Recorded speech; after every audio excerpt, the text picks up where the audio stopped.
Sir ఇప్పుడు మీడియాలో web మీడియాని స్టార్ట్ చేసి మీరు అన్నిటికంటే సీనియర్, మీరు చెప్పండి ఎంతవరకు ఇవన్నీ ఎఫెక్ట్ చేస్తే కలెక్షన్లు?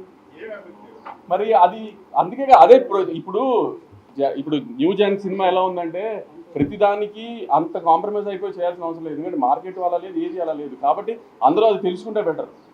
సినిమాలు తీస్తాం బ్లడ్ బాత్లా ఉంది, ఏమి జోక్గా లేదు సినిమా తీయడం. ఏమి ఒక సినిమా తీసి దాన్ని ప్రమోట్ చేసి రిలీజ్ చేసి జనాన్ని థియేటర్ తీసుకొచ్చి లేకపోతే ఓటీటీ అమ్మి లేకపోతే శాటిలైట్ అమ్మడం అంత ఈజీగా ఏం లేదు ఇవాళ. దాంట్లో మాకు ఇవన్నీ కూడా ఎందుకంటే నా సపోర్ట్ చేయకుండా. ఇప్పుడు జరిగిన పరిణామాన్ని బట్టి మెయిన్ మీడియాకి మీకు ఎంత ప్రాధాన్యత ఉండబోతుంది? సోషల్ మీడియానే ఎంకరేజ్ చేస్తారా, వెబ్సైట్ ఎంకరేజ్ చేస్తారా? అంటే ఓవర్సీస్ మార్కెట్ దృష్టిలో పెట్టుకొని మీరు వెబ్సైట్ ఓవర్సీస్ మార్కెట్ దృష్టిలో పెట్టి చాలా చిన్న కూడా జరుగుతుంది. చాలా మంది ప్రొడ్యూసర్స్ వెబ్సైట్లు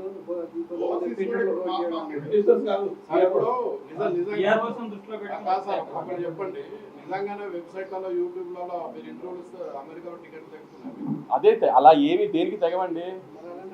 ఇప్పుడు ఆ లెక్కన నెలకి 15 సినిమాలు రిలీజ్ అయితే వారానికి 2 వేసుకోండి, నెలకి 10 సినిమాలు రిలీజ్ అయితే ఎన్ని సినిమాలు ఓపెనింగ్ వస్తుంది? వాళ్ళు చెప్పేది మీరు చెప్పేది ఏంటంటే వాళ్ళకి ఇంటర్వ్యూలు ఇస్తే మీకు అమెరికా టికెట్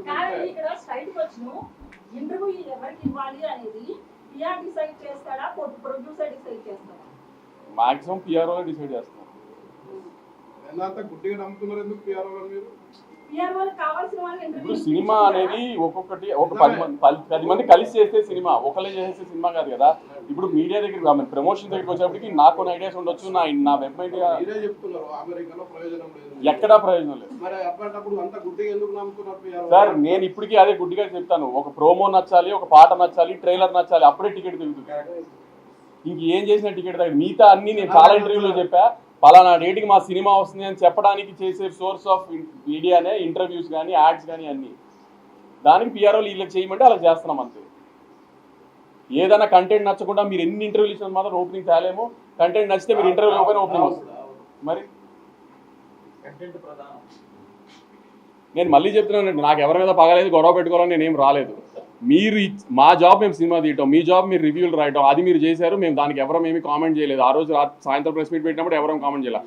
దాని తర్వాత జరిగిన పరిణామాలు ఏవి కరెక్ట్గా జరగలేదు ఈ సినిమాకి సంబంధించి. అలాంటివి మాత్రం రిపీట్ చేయదు. రిపీట్ చేస్తే మీరు అన్నట్టు మీ దారి మీద చూసుకుందాం, మా దారి మీద చూసుకుందాం అంతే.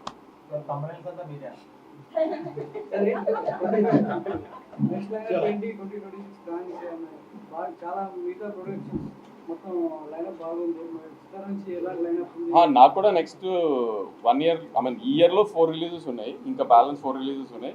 Next year Sankranti, summer, early summer ఒక రిలీజ్, లాస్ట్ సమ్మర్ ఒక రిలీజ్ ఉన్నాయి ప్రస్తుతానికి నా ప్లానింగ్లో. రెట్రో మే 1st, మాస్ జాతర జూలై అనుకుంటున్నాం. Kingdom May 30th. అప్పుడు దిల్రాజు గారిని ఐఎస్ఎంఆర్ కనేవారు సినిమాలు, ఆయన ఎందుకంటే ఆయన కంటెంట్ సినిమాలు అన్నీ ఆయన తెలుస్తున్నాయి. ఎట్లా ఆడియన్స్ తెలుగుతారు నాకు ఆడియన్స్ కి తెలుస్తుందేమో నాకు తెలియదు, కానీ మీరు నమ్మట్లేదు. ఇంకా అది నాకు ఆశ్చర్యం. నేను నమ్ముతున్నామండి, సినిమా హిట్ అయింది కదా. ఆ హిట్ అయిందని కూడా నమ్మరు. ఒక్కరిని దృష్టిలో పెట్టుకొని మీరు అంటున్నారు. ఆడ ఎవరినో ఆడు ఇచ్చేసి మీరు అందరినీ మీరు అంటే ఎట్లా?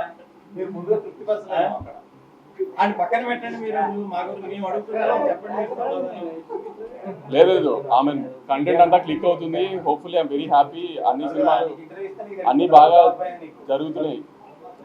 ఇలానే జరగాలని టచ్ వుడ్ కోరుకుంటున్నాను అంతే. ఎవరు ఇక్కడ దేవుళ్ళు కాదు, ఎవరు ఫ్లాప్లు అందరికీ పడతాయి. ఫ్లాపులు లేకుండా ఎవరు అవాయిడ్ చేయలేరు. ఫ్లాప్ పడినా మళ్ళీ ఒక హిట్ సినిమా తీయాలని కోరుకోవాలి తప్పితే జరుగుతున్నంత బాగా జరుగుతుంది. హోప్ఫుల్లీ అదే కంటిన్యూ అవ్వాలని కోరుకుంటున్నాను.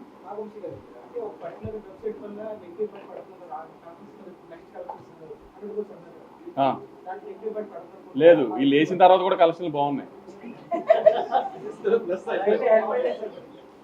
నేను కలెక్షన్ల గురించి చెప్పట్లేదు గురు. నేను ఏదైతే సినిమా ఏ బడ్జెట్లో తీసానో, అది ఏదైతే బయర్లకు ఇచ్చేసానో ఆ బయర్లందరూ ఆల్రెడీ చేసి అంతా ఉంది. నేను అంటుంది మ్యూచువల్లీ కోఎగ్జిస్ట్ అవ్వాల్సిన ఇండస్ట్రీలో ఎందుకు ఇలా చేస్తున్నారో అని అడుగుతున్నా. సంవత్సరానికి 4-5 సినిమాలు ఇచ్చే మమ్మల్ని ఇలా ట్రీట్ చేస్తుంటే అసలు ఎలా, అది అడుగుతున్నాను అంతే. నేను పైరసీ ప్రాబ్లం స్టార్ట్ అయింది, గట్టిగా స్టార్ట్ అయింది. మేము ఈసారి ఒక ఐడెంటిఫై చేసింది ఏంటంటే, మా మ్యాడ్ 2 రిలీజ్ అయిన తర్వాత ఫస్ట్ డే వచ్చిన కాపీ మేము ఓవర్సీస్ సెన్సార్కి రిలీజ్ చేసి ఒక కాపీ ఇచ్చాము. ఓవర్సీస్లో కొన్ని కంట్రీస్కి సెన్సార్ కావాలి, వాటికి సెన్సార్ కాపీ ఇచ్చాము. ఆ కాపీ రిలీజ్ అయింది. మేము ఈసారి అది ఐడెంటిఫై చేసాము. సో అక్కడి నుంచి ఏమైనా లీక్ అవుతున్నాయంటో ఆ ఓవర్సీస్ డిస్ట్రిబ్యూటర్స్ అందరికీ చెప్పాము. అవన్నీ ఒకసారి ట్రాక్ డౌన్ చేయాలి. గేమ్ చేంజర్ సినిమా కూడా ఇలానే ఓవర్సీస్ సెన్సార్ కాపీ రిలీజ్ అయింది ఫస్ట్ పైరసీలో. ఇవన్నీ ఒకసారి ఇప్పుడు ట్రాక్ డౌన్ చేయాలి, ఎక్కడెక్కడ లూప్ హోల్స్ ఉన్నాయో. ఈ 2 సినిమాల్లో ఇది అబ్జర్వ్ చేసాము, ఓవర్సీస్ సెన్సార్ కాపీ రిలీజ్ అవుతుందని. అయిసరి ఇప్పుడు ఓవర్సీస్ సెన్సార్కి కాపీ ఇస్తున్నప్పుడు ఇంకా జాగ్రత్త పడాలి. అది ఆ డిస్ట్రిబ్యూటర్ అందరితో కూడా ప్రామినెంట్గా చూడాలి.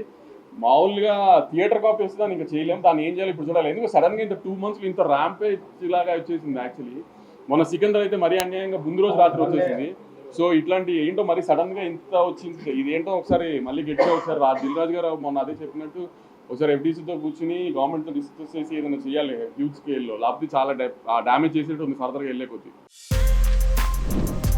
For more videos like this, subscribe Big TV channel.